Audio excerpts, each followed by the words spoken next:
আসসালামু আলাইকুম ওরহমতুল্লাহি ওবারাকাতুহু।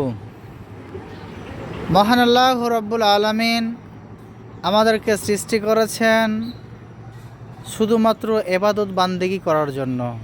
আমরা যেন তারই এবাদত বান্দেগি করি, আমরা যেন তারই জিকির আজকার করি, তারই তসবিহ তাহলিল করি। এই জন্য মহান আল্লাহ রব্বুল আলামিন আমাদেরকে সৃষ্টি করেছেন। আল্লাহ রব্বুল আলামিন বলেন, ওমা খলাকতুল জিন্না ওয়াল ইনসা ইল্লা লিয়াবুদুন। আমি জিন এবং ইনসানকে এই জন্য সৃষ্টি করিনি যে তারা দুনিয়াতে গিয়ে তাদের মতো করে চলাফেরা করবে।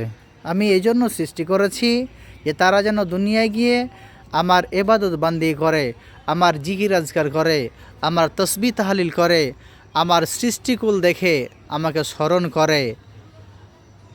আর যদি তারা ভাবে যে মহান আল্লাহ রাব্বুল আলামিনের ইবাদত বান্দিকে বাদ দিয়ে আমরা আমাদের মতো করে চলাফেরা করব, আমাদের মতো করে খাওয়া পড়া করব, আমাদের মতো করে উঠা বসা করব, তাহলে জেনে নিতে হবে মহান আল্লাহ রাব্বুল আলামিন যে জাহান্নাম তৈরি করে রেখেছেন সেটা হবে আমাদের বাসস্থান।